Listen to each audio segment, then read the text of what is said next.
When I think about Slack, I think about the fact that Slack taught me what good looks like in every capacity, from hiring to process to like go to market execution. And the big learnings that I go back to is just like, how do you build out process? How do we effectively do that with an outbound motion, with the data that we have available? How do we document? How do we create a playbook for future sellers? And how do we create a really strong feedback loop? A lot of our customers actually have no idea like the scope of the footprint that they have on Loom today. It's going to sound really simple, but we target our high usage accounts who have multiple workspaces. We build a case around why consolidation or expanding the footprint on an enterprise plan would be advantageous, why taking an enterprise approach essentially could really help accelerate those business initiatives.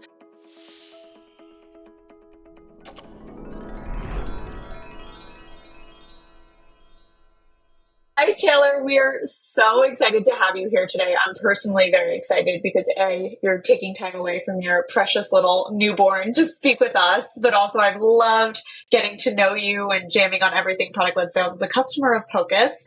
So I am very excited to have you on the podcast.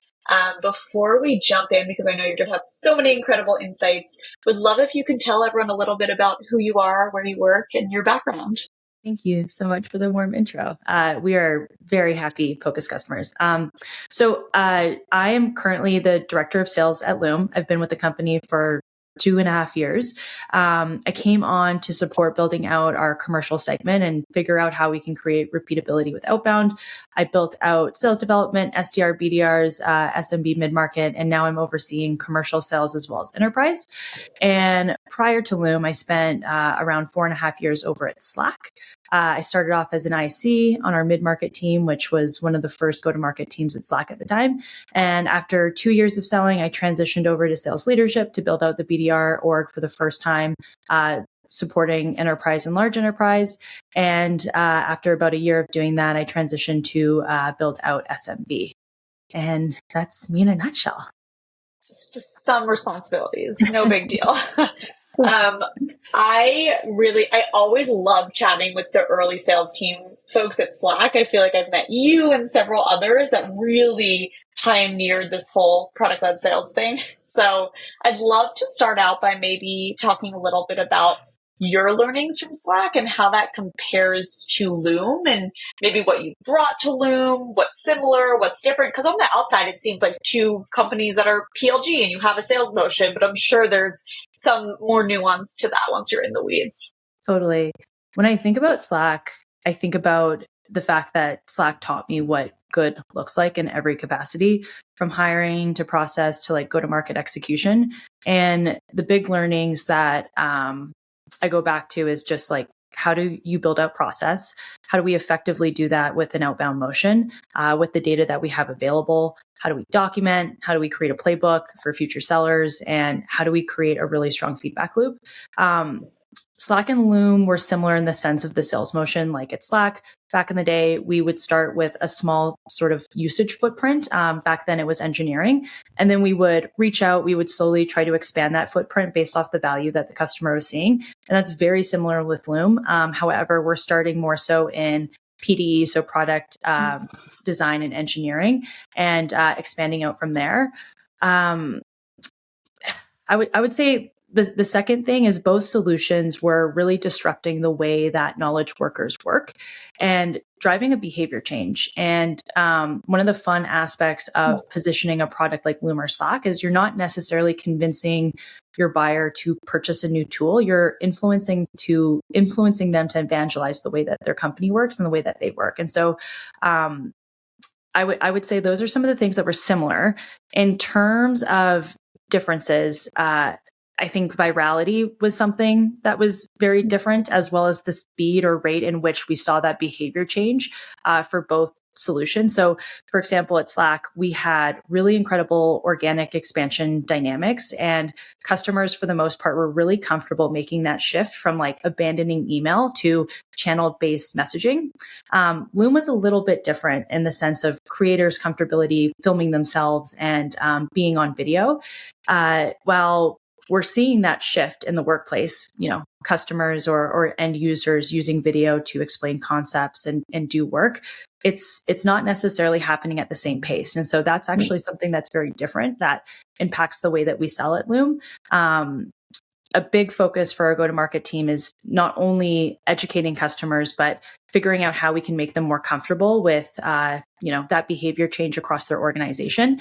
And a big focus for our product team is how do we make it super easy for creators to create, and for them to be successful with effective communication and connecting to their viewers. And that's one of the reasons why we've recently built out Loom AI. And so, similar products, similar emotions, but different in those aspects, I would say. That is awesome. It's so interesting to think because I use Slack and Loom every single day, and I just think of it as like a viral product. It's something I signed up for, and then everyone obviously uses, and I never had to talk to a salesperson, but it's you forget that there is a behavioral shift in there because for me, it happened so long ago, but I'm sure that there's kind of so many other folks that you have to train and teach. Like, this is the way that you're going to use the tool, and this is how we're onboard it and champion it internally. So it's a really good point to flag. I'd be curious, and can you describe to me what your sales motion looks like at Loom today and how you think about the split between self-serve and sales? Yeah. So for self-serve and sales, I would say we're 70% self-serve, 30% sales-led. And I would say like that ratio is increasing quarter over quarter as our go-to-market motion continues to build. When we're working inbound, more often than not, we are hearing from IT leadership. They're inquiring about their Loom usage and expressing interest in like locking it down or consolidation. And so from there, we're using usage to explain the value that the customer might be getting, as well as educating on use cases based off like the users that are on the platform today. And that typically allows us to have a compelling conversation around moving existing kind of rogue users onto a formal enterprise plan, and then potentially expanding that footprint. Outbound looks a little bit different. We're similarly going after customers that have an existing footprint. Usually that's in PDE. We're targeting admins, power users to really understand like the Loom origin story. What are the gaps in their process that prompted them to adopt Loom in the first place? And what's the value that they're getting today? Once we spend some time with those power users and admins, we're using that to help us multi-thread to senior leadership who may or may not be on the platform. And then we are pitching and sharing our insights, explaining our case as to why they should bring on Loom more formally. And it's interesting because a lot of our customers actually have no idea like the scope of the footprint that they have on Loom today. And our goal in taking that approach for outbound is understanding how we might identify a business initiative that can connect back to that usage and leveraging Loom more strategically so we can justify a bigger purchase and perhaps like a company-wide implementation. You make it sound so easy. You just call some admins, some engineers, and then the sale's done. Well, you do. That's awesome. And it's interesting that the split is 70-30. Has that changed recently? And you said that it will continue to change. Is it that, at some point you decided we need to go more at market, we need more salespeople? Like, why was there a shift historically? And then what is driving the shift forward? Yeah, I mean, Loom and Slack are similar in the sense of like sales was layered in after the fact, like both had incredible self-serve funnels. And that's one of the reasons why, we're still seeing probably a larger ratio towards self-serve at Loom. Like our self-serve business is like our funnel for sales led. Like we will continue to like acquire new customers and see a lot of growth there. And it's really good for the sales led team because, our funnel is like the pool. It's the hunting ground for leads as we think about like going outbound and, selling larger deals. And so we have seen that change, over time. When I joined, that ratio was a little bit different, but it's exciting to see us like speed up our go-to-market side of the business and increase like the sales-led business as well.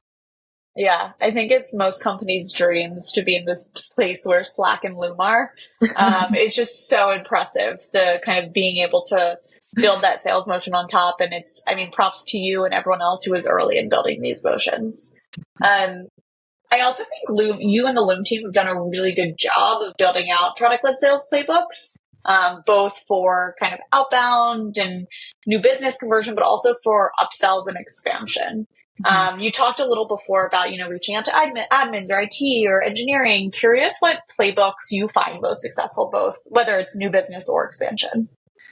Yeah, I mean, I would say, we're really fortunate. I was really fortunate at both like Loom and Slack to have a really strong user base to target. And like, that's why POCUS is so valuable, is because it helps us make sense of that usage and figuring out which motions, which playbooks are like the best ones for us to prioritize for repeatable revenue. At Loom though, I mean, it's going to sound really simple, but we target our high usage accounts who have multiple workspaces. We build a case around why consolidation or expanding the footprint on an enterprise plan would be advantageous. Why that might, why taking an enterprise approach essentially could really help accelerate those business initiatives. That was probably like our number one play to begin with at Loom. We've since transitioned on to focus more so on line of businesses. And one line of business or persona, I should say, that we're focused on today that we're really excited about is the sales persona.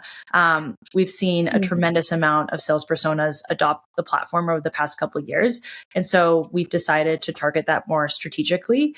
And ultimately what we're doing is we're figuring out how Loom might be able to accelerate revenue, increase like speed to revenue with deal cycles, and then also increase outreach efforts. And outside of sales, we're still focused on product and engineering, but we're shifting from targeting IT and doing like a consolidation, upgrade to enterprise play to get more specific with line of businesses and like the specific use cases that we can bring to life and the value that we might be able to provide to those different groups. It makes so much sense. Whenever I'm running a sales process, I'm using Loom all the time. I also love the point you said of, it sounds simple, but here, like we focus on these playbooks. It's always simple. I find that the best PLS companies are just keeping things simple and focusing on what works. And people tend to overcomplicate things a lot. And it's usually just not as, complex as people make it seem. So, and also the line of business play, I've seen that increasingly common, especially with productivity tools of, hey, we like crushed it with the edge org, but now it's time to expand to the sales org and kind of figure out when the right time for that expansion is and what the right story is rather than just going straight to IT. Yeah, absolutely. So when we were working with the Loom team to build out product-led sales playbooks with you all, we were working with you, we were working with RevOps, we were working with data, we were with customer success, like we were working with lots of people. Who owns that in your opinion? Yeah, I would say it's a team effort. The AEs and BDRs are obviously on the front lines and they're our biggest assets for helping us understand what's working, what's not. In addition to the ICs, it's also a combo of sales leadership and RevOps, figuring out how to take those insights and turn them into something that's actionable. I think that's like the trickiest part. And for example, like all of the insights that we gather from account executives and BDRs have been so imperative to building out our POCUS playbooks to really empower reps that are in seat today and then future reps that are joining on board how to action usage signals and generate outbound pipeline. So team effort, I would say, across go-to-market groups. It is a team sport. And I find that companies that do it best have a good like line of communication and feedback loops across each function. Totally. My last question for you, Taylor, is around cannibalization. So I hear from so many people in the community that, your sales team is going to cannibalize the self-serve motion or vice versa. How do you think about that as a sales leader? Like, when should a seller reach out to the self-serve user base rather than just let it convert on its own? Yeah, I think it's unique for every company, and it's always something that's like top of mind or a concern. I think alignment on revenue strategy is important because it's going to dictate growth, product, and go-to-market focus. And for example, we see our self-serve funnel as the entry point to Loom. It's helping customers reach that aha moment and helping teams, get to a place where they're strong enough in their maturity where a sales-led conversation makes sense. It's like buttering them up in the sense. And like, that's our strategy. Like we want customers to sign up and go to self-serve, and we want them to experience the platform in that capacity before we push them over to sales led. And yeah, I mean, I think like every organization has a bit of a different approach, but the way that we think of it is like, self-serve is a place where you can get started and you can like build confidence, explore use cases. Sales led, or like that moment where you connect with sales, it's a moment of seeing how we might be able to support the maturity in the customer journey and getting them to take a more enterprise approach. And so like, when customers hit a certain number of users on the platform, number of workspaces, it's a strong indication that they've outgrown their self-serve plan, and it's time to connect with sales to understand what taking an enterprise approach might unlock for their business. That is a very, you made it, everything you say, you just take these complex topics and have simplified them so well, which is awesome. You're making it sound so easy, even though I know it is not easy at all. But this was so incredible, Taylor. I really appreciate all your insights. Slack and Loom are kind of poster childs for running really good product-led sales motions. And it's very impressive what you've built there. So thank you so much for joining us. Thank you. And we are so fortunate to get to partner with the POCUS team, and you've played a huge, huge role in us figuring out repeatability in our outbound. So thank you. So great to hear. Thanks, Taylor.